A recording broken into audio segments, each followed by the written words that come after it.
Assalamualaikum warahmatullahi wabarakatuh.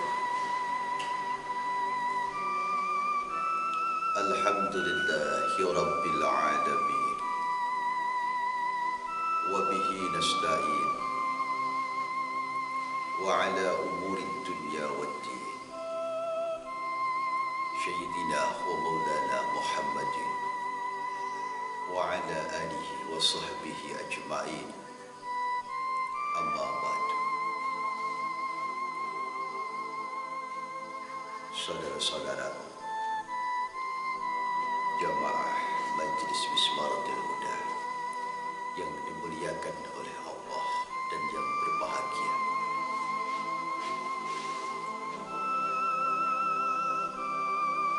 kita semua nanti pasti akan hidup di alam kubur.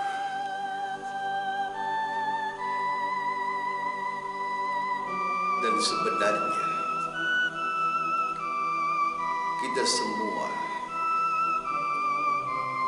dalam 24 jam atau sehari semalam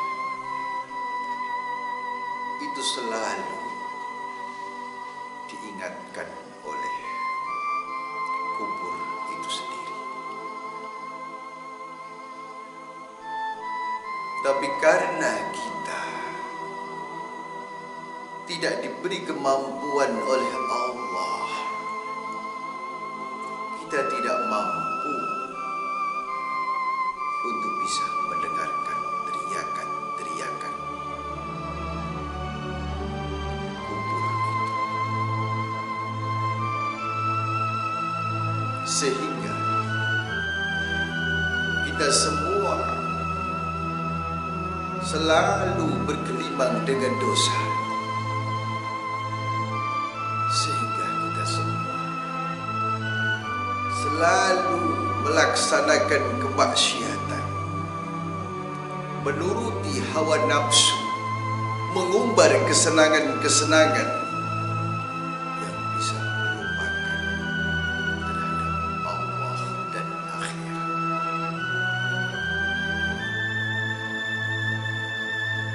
Seandainya Allah memberikan kemampuan kepada diri kita untuk bisa mendengarkan teriakan kubur itu, niscaya kita tidak akan pernah doyan makan, doyan minum, dan kita tidak akan mungkin bisa tidur. Pinginnya selalu beribadah dan mendekatkan diri kepada Allah Subhanahu wa Ta'ala.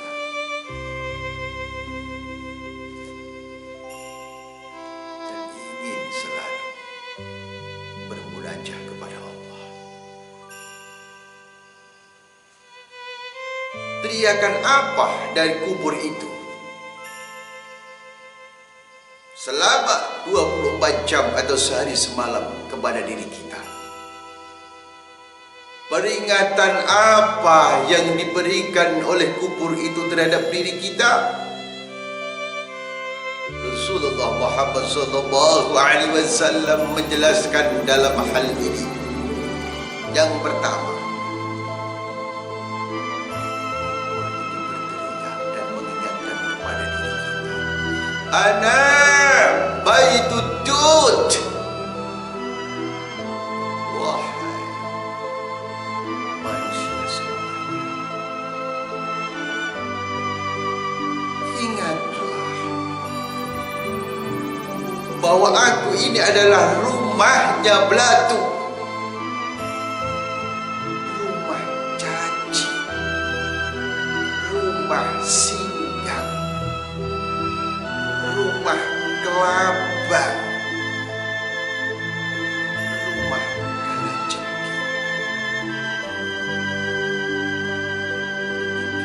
Kalian semua nanti dan masuk di dalam perutku ini jasad yang kau bangga-banggakan itu, tubuh yang yang selalu kamu mulus-mulusi itu.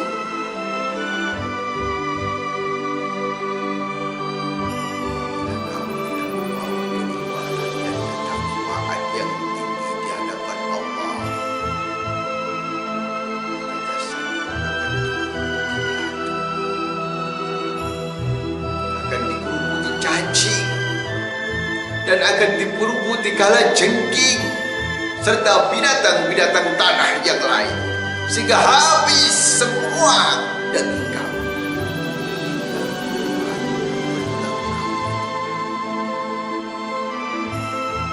Saudara-saudaraku semua,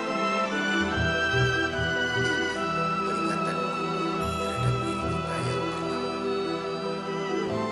Ini bukan sinetron. Ini bukan cerita tahayul, tapi ini sabda Rasulullah Muhammad sallallahu alaihi wasallam. Ingatlah saudara-saudaraku, ingatlah, dan tetaplah ayo bertakwalah kepada Allah Subhanahu wa taala. Kemudian yang kedua, kumpul berteriak dan mengingatkan diri kita semua. Ana baitul wahsyah, wahai penduduk bumi, janganlah kamu bersuka cita, janganlah kamu selalu mengumbar hawa nafsumu, janganlah kamu pernah melupakan Tuhanmu, bahwa aku ini kubur, rumah bersulung, rumah sambat, rumah penyesalan. Maka ketika kalian masuk di sini, di perutku ini, kalian akan menyesal. Tapi penyesalanmu tidak akan ada artinya kalau kamu masuk ke perutku ini, kamu membawa amal yang baik, maka kamu akan menyesal. Ya Allah, ternyata di sini di alam kubur ini, ya Allah, begitu nikmatnya. Salatku menemaniku, puasaku menemaniku, zakatku menemaniku, bahkan haji, umrah dan amal solehku menemaniku, bacaan Al-Quran semua menemaniku. Aku merasakan kelezatan dan kenikmatan yang luar biasa di alam kubur begini, ya Allah.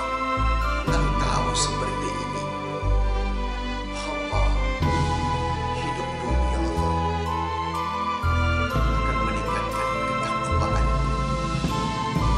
yang lebih tinggi kepada Engkau, akan memperbanyak zikirku kepada Engkau, akan memperbanyak amal solehku kepada Engkau, ya Allah.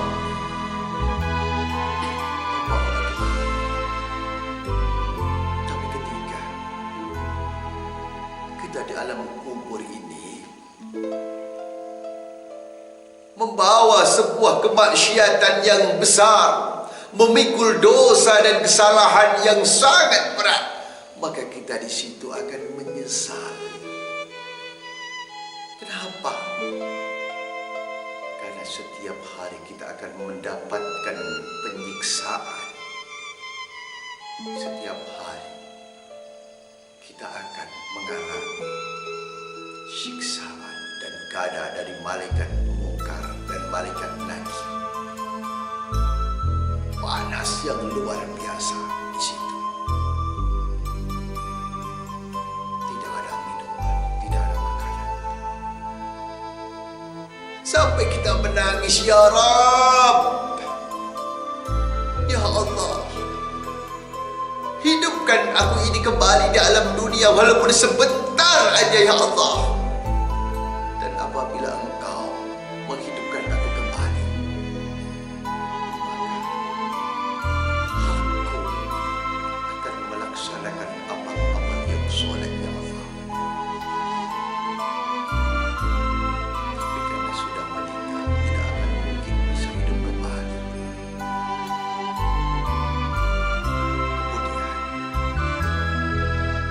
Peringatan dari kubur atau teriakan dari kubur yang ketiga kalinya adalah Ana Baitul Maqlamah. Hai penduduk bumi, ingat semuanya bahwa aku ini adalah rumah yang gelap, rumah yang sangat sunyi. Tidak ada sinar ataupun lampu di sini. Maka ingatlah, ketika kalian itu masuk di sini nanti tidak membawa amal soleh, maka kalian akan kegelapan di sini. Tidak ada penerangan sama sekali. Kuburmu akan menjadi gelap gulita.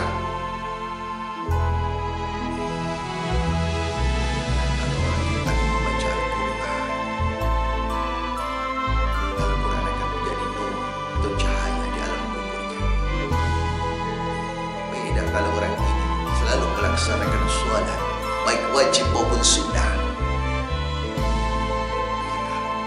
maka solat itu akan menjadi cahaya yang terang benderang dan menjadi sahabatnya dia, seperti Al-Quran juga akan menemani dia di alam kuburnya. Maka dia sering berzikir, berpuasa, berzakat, sedekah, infak.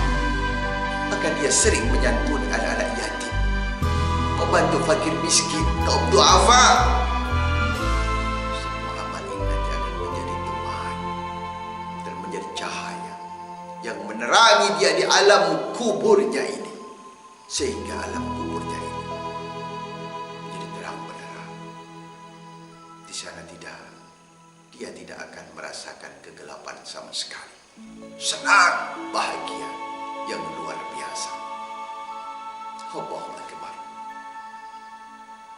Jamaah yang dimuliakan oleh Allah.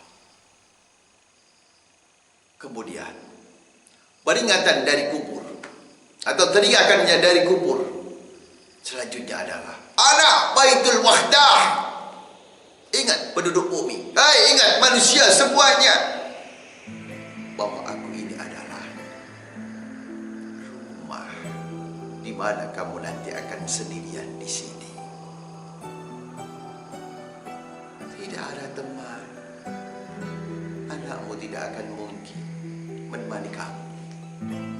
Istrimu tidak akan mungkin menemani kamu. Apalagi harta bendamu. Semua akan kamu tinggalkan. Yang akan menemani kamu adalah amal perbuatanmu sendiri. Maka kalau kamu mati tidak membawa amal perbuatan yang soleh, di sini akan sendirian, kesepian, hanya tangisan dan penyesalan yang akan kamu alami di sini nanti. Allahu Akbar. Kemudian peringatan yang terakhir dari alam kubur itu. Setiap malam kubur ini berteriak dengan lantang dan jelas, Ana Baitul Ghirbah. Wahai penduduk bumi, wahai para manusia, aku ini tempatmu borong.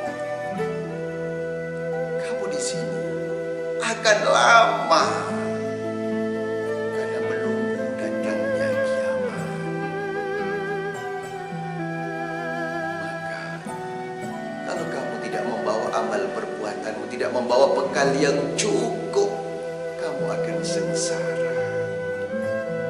Tapi kalau kamu bawa iman, Islam, amal soleh, bekal yang cukup selama kamu hidup di alam dunia sana, maka kamu di sini juga akan nyaman.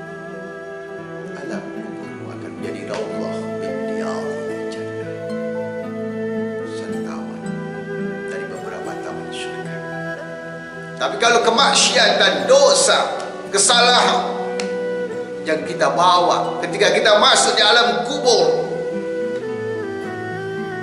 maka alam kubur kita ini akan menjadi khufrah min khufarin niran, laksana sebuah jurang dari beberapa jurang neraka. Kepanasan kita di situ, kehausan, kelaparan, keresahan, kegundahan, tangisan, jeritan, kesusahan yang akan kita alami nanti di situ. Allahu Akbar. Sahabat-sahabatku sekalian, ini adalah hadis yang disampaikan oleh Rasulullah. Jadi bukan cerita hayal, bukan cerita sinetron. Dan ini akan kita alami nanti ketika kita masuk di ruang kubur kita. Maka kata Rasulullah, al-kubur awal manzilin min manazil akhirah, bahwa alam kubur ini yang kita tempati nanti itu adalah awal dari beberapa tempat nanti di akhirat.